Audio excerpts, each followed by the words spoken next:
तो सबसे पहले मैं आपको एक अपडेट दे दूं आईपीओ से रिलेटेड। आपको याद है मैंने एक पहले वीडियो बनाई थी, उसमें एक कंपनी का हमने ओवरव्यू किया था, मैज़ागॉन डॉग। कल उस कंपनी का डेब्यूट हो गया, कल वो कंपनी मार्केट में लिस्ट हो गई और आपको सुन के बहुत ही खुशी होगी कि वो कंपनी 50% प्रीमियम पे लिस्ट हुई। कंपनी का प्राइस 50% अप रहा। जिन्होंने उसमें पैसा लगाया होगा, उसमें इन्वेस्टमेंट की होगी, उनका पैसा 50% अप्रिशिएट कर गया, उनका रुपए 50% बढ़ गए। तो ये थी आज की आईपीओ की अपडेट। इसी के साथ एक यूटीआई एएमसी का भी कल डेब्यूट हुआ, वो कंपनी भी कल मार्केट में लिस्ट हुई। वो 10% डिस्काउंट में लिस्ट हुई, 10% लॉस के साथ। हेलो एवरीवन, आप सबका एक बार फिर से स्वागत है चैनल पे। और आज हम फिर से करेंगे कुछ शेयर बाजार के बारे में बात। तो जनरली मैंने एक वीडियो बना ली है बेसिक्स ऑफ शेयर मार्केट पे, और वो हो गई है बहुत ही लेंदी, बहुत ही लंबी।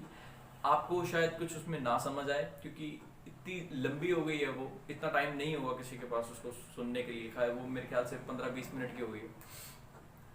तो अभी एट द मोमेंट मेरे पास एक आइडिया है कि मैं छोटे छोटे इंजेक्शंस आपको देता हूँ, छोटी छोटी वीडियोस के, जिससे कि आपको आराम से बेसिक्स ऑफ शेयर मार्केट में क्लियर हो जाए और मज़ा भी आए। और जिस काम में मज़ा आए करना वही है, जिस काम में मज़ा ना आए क्यों करना है होगा। तो चलिए करिए शुरुआत। आज की इस वीडियो में हम सिर्फ इतनी बात करेंगे कि शेयर्स क्या होते हैं और शेयर मार्केट काम कैसे करती है। तो जो शेयर्स होते हैं वो एक कंपनी की हिस्सेदारी होती है। अगर आप किसी कंपनी के शेयर्स खरीद रहे हो तो आप किसी कंपनी की हिस्सेदारी खरीद रहे हो, आप उस कंपनी में पार्टनर बन रहे हो, आप उस कंपनी के ऑनर बन रहे हो। अब कितने % बन रहे हो वो डायरेक्टली डिपेंड करती है कि आप कितने शेयर्स खरीद रहे हो। अब इसको एक एग्जांपल से समझ लेते हैं। जैसे आपने एक कंपनी के 50,000 शेयर्स खरीद लिए।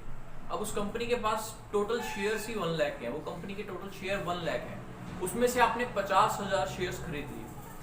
तो आप इन शॉर्ट कंपनी के 50% के ऑनर हो गए, 50% के कंपनी के पार्टनर हो गए। और इसी के साथ कंपनी जब ग्रोथ करेगी तो आपको कंपनी में प्रॉफिट्स मिलेंगे, profits in the way of dividend. Company जब भी कंपनी ग्रोथ करती है, प्रॉफिट करती है, कंपनी के प्रॉफिट्स आते हैं और उसमें कंपनी अपने शेयर होल्डर्स को डिविडेंड बांटती है। कुछ कंपनियां नहीं भी बांटती, कोई ऐसा लकीर के फकीर नहीं है सब कि सभी बांटेंगे डिविडेंड। वो कंपनी का एक अपना स्टैंड पॉइंट होता है कि कंपनी को डिविडेंड देना है, कंपनी को डिविडेंड नहीं देना। तो जनरली जो सरकारी कंपनियां होती हैं उनमें हाईली डिविडेंड पे कंपनियां होती हैं, वो ज़्यादा डिविडेंड पे करती हैं। क्यों करती हैं? क्योंकि सारे शेयर्स तो ज़्यादा से ज़्यादा शेयर गवर्नमेंट के पास होते हैं, तो वो डायरेक्टली डिविडेंड गवर्नमेंट के पास जाता है। और गवर्नमेंट का ऐसा प्रेशर भी रहता है कि डिविडेंड ज़्यादा से ज़्यादा डिविडेंड दो, क्योंकि वो डिविडेंड गवर्नमेंट के पास ही आने वाला, ज़्यादा से ज़्यादा डिविडेंड। तो ये एक अंदर की बात ही बता दी आपको। तो ये तो हो गई डिविडेंड की बात, और इसको अब समराइज कर लेते हैं। मोटा मोटा यही हुआ शेयर्स के, जब आप किसी कंपनी की हिस्सेदारी खरीद लेते हैं तो उसमें अगर कंपनी ग्रोथ करती है, प्रॉफिट्स मिलते हैं, तो वो डिविडेंड बांटती है और वो डिविडेंड आपको मिल जाता है जितनी भी आपकी हिस्सेदारी है उसके अकॉर्डिंग। तो अब बात कर लेते हैं कि ये इतना बड़ा शेयर मार्केट माया जाल ये काम कैसे करता है, क्यों प्राइस की फ्लक्चुएशंस अप, क्यों प्राइस की फ्लक्चुएशंस डाउन होती रहती हैं। तो जनरली सब इन्वेस्टर्स के बीच में डेली बेसिस पे खरीद बेच चल रही होती है। कुछ लोग इंट्राडे कर रहे होते हैं, कुछ लोग स्विंग ट्रेडिंग कर रहे होते हैं। तो ये बेच कौन रहा होता है और ये खरीद कौन रहा होता है? तो दो मेंटेलिटी के इन्वेस्टर्स होते हैं। एक मेंटेलिटी जिन लोगों को लग रहा होता है कि मार्केट की ये शेयर प्राइस अब गिरेगा, अब इसमें वो दम नहीं है कि ये अब शेयर प्राइस और ऊपर जाए, तो वो लोग बेच रहे होते हैं, या प्रॉफिट बुक कर रहे होते हैं या लॉस बुक कर रहे होते हैं। और खरीद कौन रहे होते हैं? ये दूसरी मेंटेलिटी के इन्वेस्टर्स होते हैं। खरीद वो लोग रहे होते हैं जिनको लगता है कि शेयर प्राइस अभी बहुत ऊपर जाएगा, इसमें बहुत दम है, तो वो लोग शेयर्स को खरीद रहे होते हैं। अब यहाँ पे एक बुलिश और बियरिश कंसेप्ट आ जाता है। जो लोग खरीद रहे होते हैं वो एक बुलिश मोड क्रिएट कर रहे होते हैं, क्योंकि बुल कैसे एकदम बुल चीज को उठा के फेंकता है ऊपर को, तो वो ये सोच रहे होते हैं कि शेयर भी वैसे ही ऊपर जाएगा, तो वो एक बुलिश मूड क्रिएट कर रहे होते हैं। और जो लोग बेच रहे होते हैं वो एक बेयरिश मूड क्रिएट कर रहे होते हैं। बेयरिश कैसे? अगर बेयरिश कितना भारी भरकम होता है, अगर वो किसी चीज पे बैठ जाए तो वो एकदम दब जाती है।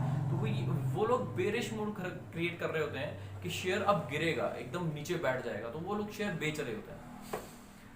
तो यहाँ पे एक डिमांड एंड सप्लाई थ्योरी भी लगती है, theory of demand and supply. जैसे जितनी शेयर की डिमांड बढ़ती जाएगी उतना शेयर का प्राइस बढ़ता जाएगा। अब जैसे आपके पास एक 5 टॉफियां हैं और आपने एक टॉफी 1 रुपए की ली है, तो वो 5 टॉफियाँ अगर आपको बेचे तो आपकी पूरी इन्वेस्टमेंट कितनी है, 5 रुपए की है, क्योंकि आपने 5 टॉफियाँ खरीदी हैं। तो अगर आपके पास अब कोई खरीदने वाला ही नहीं है तो उस टॉफी की डिमांड नहीं है। अब आप कहोगे यार 5 के लिए 2.5 रुपए भी, अगर 3 रुपए भी निकल जाते हैं तो 3 में भी निकालो इनको, दफा करो। पर अगर वही उसकी डिमांड ज़्यादा है, वो आपके पास कुछ ऐसी टॉफी है उसमें जो किसी और शॉपकीपर के पास है ही नहीं, तो उसकी डिमांड कितनी होगी, ज़्यादा डिमांड होगी उसकी, लोग खरीदने वाले उसको ज़्यादा होंगे, खरीदने वाले ज़्यादा होंगे तो उसकी डिमांड ज़्यादा है, डिमांड ज़्यादा है तो उसका प्राइस आप फिर क्या बेचोगे 5 रुपये में, आपको नहीं मैं तो 10 लूँगा, नहीं मैं तो 20 रुपये लूँगा इसके, और देने वाले आपको फिर उसका प्राइस देंगे भी, क्योंकि उसकी डिमांड ज़्यादा है और सप्लाई है नहीं, है आपके पास ही वो 5। तो जिस चीज़ की डिमांड एंड सप्लाई, डिमांड ज़्यादा है और सप्लाई कम है, उसका प्राइस ऊपर जाता है। जिस चीज़ की डिमांड कम है और सप्लाई ज़्यादा आ रही है तो वो प्राइस नीचे जाता है। तो यहाँ पे theory of demand and supply भी लगती है, जिसकी वजह से प्राइस की फ्लक्चुएशंस होती हैं ऊपर नीचे। तो बात कर लेते हैं मोटे मोटे कि शेयर्स मिलते कहाँ हैं, कहाँ से खरीदे जाते हैं, और कौन से ऐसे एक्सचेंज हैं जहाँ पे शेयर्स लिस्ट होते हैं। वैसे ऑल द एक्सचेंज तो मेरे ख्याल से ज़्यादा हैं, 6-7 एक्सचेंज हैं, पर 2 मेन एक्सचेंज हैं जहाँ पे शेयर्स की खरीद बेच चलती है, वो है BSE और NSE, Bombay stock exchange and national stock exchange. तो जो अब बात आती है कि शेयर्स का तो हो गया, price theory of demand and supply के थ्रू हमें पता लग जाएगा कि शेयर्स गिर रहे हैं, इस कंपनी का शेयर गिर रहा है, उस कंपनी का शेयर बढ़ रहा है। पर हमें ओवरऑल मार्केट का व्यू कैसे पता लगेगा कि मार्केट कहाँ जा रहा है, मार्केट चढ़ रहा है, मार्केट गिर रहा है, ओवरऑल सारे शेयर्स का कैसे पता लगेगा। तो जो BSE है, इनका एक इंडेक्स है सेंसेक्स, जिसमें टॉप की 30 कंपनियां जिन्होंने ले रखी हैं। तो अगर वो 30 कंपनियां अप्रिशिएट करती हैं तो इनका इंडेक्स भी अप्रिशिएट करता है, ऊपर को जाता है। तो इससे पता लगता है कि हाँ मार्केट बुलिश मूड में है, मार्केट ऊपर जा रहा है। और अगर वो इंडेक्स नीचे जाता है तो इससे पता लगता है कि मार्केट बेरिश मूड में, मार्केट गिर रहा है। ऐसे ही NSE का इंडेक्स है निफ्टी 50।